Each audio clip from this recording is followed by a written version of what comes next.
upaya yang dilakukan oleh pemerintah Arab Saudi dalam hal ini dikomandoi oleh Badan Urusan Pameran dan Museum Arab Saudi bekerjasama dengan Universitas Ummul Qura di Mekah, yang mereka menghadirkan pengalaman untuk melihat Hajar Aswad dan menyentuh Hajar Aswad tetapi secara virtual. Jadi menggunakan kacamata VR, kemudian jemaah atau siapapun bisa merasakan sensasi menyentuh dan melihat Hajar Aswad dan juga sensasi melakukan tawaf di.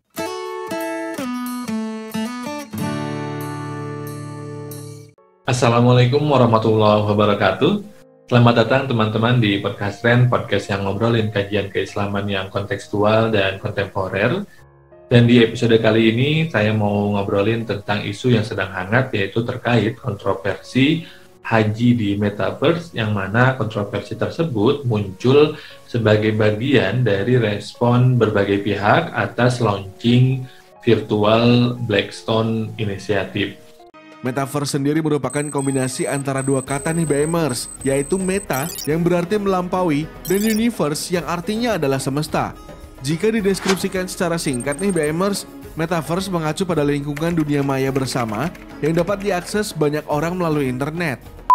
Virtual Blackstone Initiative ini sendiri adalah upaya yang dilakukan oleh pemerintah Arab Saudi, dalam hal ini dikomandoi oleh Badan Urusan Pameran dan Museum Arab Saudi bekerjasama dengan Universitas Ummul Qura di Mekah, yang mereka menghadirkan pengalaman untuk melihat Hajar Aswad dan menyentuh Hajar Aswad tetapi secara virtual.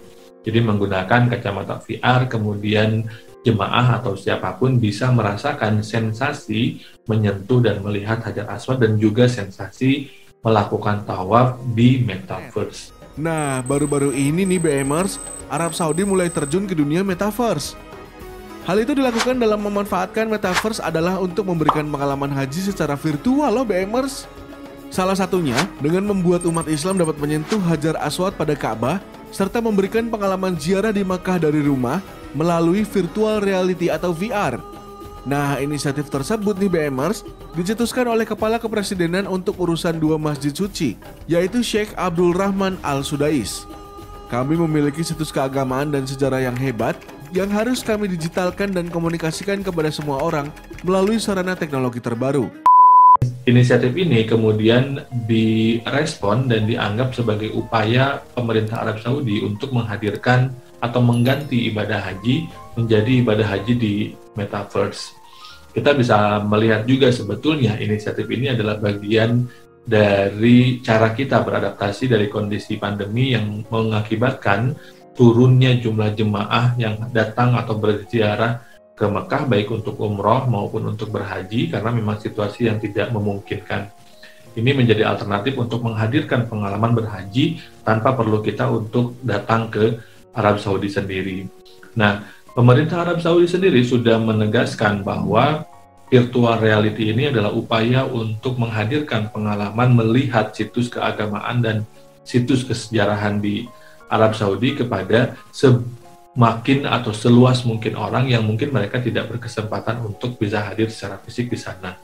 Dan pengalaman ini tidak untuk menggantikan haji.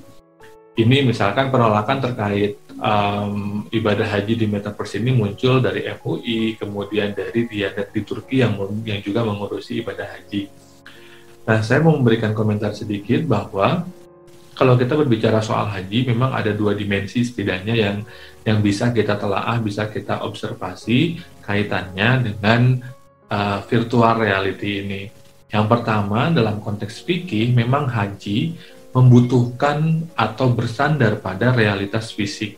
Sehingga walaupun katakanlah pengalaman spiritualnya dapat dari berhaji di Metaverse, tanda kutip, atau dari mengunjungi Ka'bah di Metaverse melalui virtual reality, secara fikih dia belum memenuhi unsur sah ibadah haji, karena harus ada realitas fisik berupa misalkan tawaf yang memang secara fisik kita berdekatan dengan lokasi Ka'bah, kemudian Ka'bah berada di sebelah kiri kita dan seterusnya. Bahkan perdebatan soal sa'i pun, soal mas'a tempat sa'i juga mencakup padahal ketika si pemerintah Arab Saudi itu memperlebar area mas'a dan memasukkannya sebagai bagian dari masjid. Sebagian kalangan itu mengkhawatirkan perluasan ini sudah lebih luas jangkauannya ketimbang area mas'a yang diapit oleh dari ujung ke ujung Bukit Sofa dan Marwah. Nah, apalagi di metaverse yang secara fisik kita tidak ada di sana. Entah mungkin bertahun-tahun kemudian kalau misalkan metaverse sudah senyata realitas fisik sekarang mungkin akan berubah, tapi untuk setidaknya saat ini dalam penafsiran saya, dalam pemahaman saya, berhaji di metaverse jika memang itu ada, itu belum memenuhi unsur kaidah fikih karena tidak ada unsur pertemuan atau persinggungan atau pelaksanaan ibadah tersebut secara fisik atau di dalam realitas fisik. Tetapi kalau misalkan kita melihat dari dimensi pengalaman spiritual, kita tidak bisa memungkiri bahwa bisa jadi sebetulnya virtual reality ini menawarkan pengalaman berhaji, pengalaman spiritualitas yang mungkin tidak selalu ditemukan oleh orang yang berhaji secara fisik yang memenuhi unsur fikih. Kenapa? Karena memang ada juga penelitian yang menemukan bahwa ada kecenderungan orang berhaji kehilangan pengalaman spiritualitasnya dan kemudian ibadah haji berubah menjadi sekadar perjalanan traveling yang penuh unsur hedonisme saja, sehingga pengalaman spiritualnya menjadi kering begitu. Nah, bisa jadi sebetulnya pengalaman berhaji melalui virtual reality karena dia personal, tiap orang melihatnya dengan virtual reality masing-masing mungkin akan menghadirkan pengalaman spiritual yang berbeda, yang mungkin lebih intim dan personal, sehingga kemudian nilai-nilai dari haji mungkin akan masuk dan meresap ke dalam hatinya. Bisa jadi walaupun juga mungkin tidak selalu demikian. Yang jelas adalah bahwa berhaji itu tidak hanya realitas fisik yang memang diikat oleh aturan fikih, tapi juga ada realitas spiritualitas yang itu diikat oleh semangat tasawuf, semangat untuk menghadirkan Allah di dalam hati kita, semangat untuk menghadirkan diri kita di dalam pusaran ibadah haji, termasuk tawaf, sa'i, wukuf, dan seterusnya.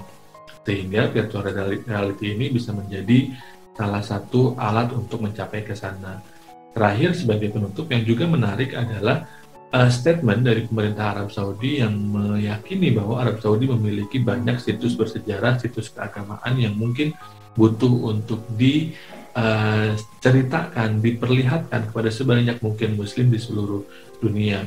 Ini kenapa menarik? Karena riset belakangan yang saya temukan adalah ada kecenderungan penghancuran situs-situs bersejarah untuk kemudian diganti dengan bangunan-bangunan megah, hotel-hotel dan seterusnya, yang memang di satu sisi memenuhi kebutuhan jemaah haji yang banyak, tapi di sisi lain membuat kita terputus dari akar sejarah. Sehingga tidak heran kalau memang penelitian yang tadi saya sebutkan juga menunjukkan bahwa ada kecenderungan untuk ibadah haji kehilangan pengalaman spiritualitasnya dan hanya berakhir menjadi sekadar traveling yang sifatnya hedonistik semata, apalagi dibumbui dengan keinginan untuk posting di sosial media, sehingga kita bertamu kepada Allah bukan untuk memuliakan tuan rumah, bukan untuk menghamba kepada tuan rumah, tapi untuk memperbudak tuan rumah kepada nafsu kita, nafsu untuk terlihat saleh, nafsu untuk membuktikan bahwa kita pernah berhaji, dan seterusnya. Nauzubillah. Itu saja mungkin sekadar respon serta tanggapan dari saya, mudah-mudahan ada manfaatnya. Semoga kita semua berpengalaman atau berkesempatan dipanggil untuk berhaji ke Tanah Suci dalam realitas fisik, dan kita juga bisa mengalami berhaji dan umroh dalam realitas spiritual kita. Amin ya Allah ya Rabbal Alamin. Terima kasih. Wassalamualaikum warahmatullahi wabarakatuh.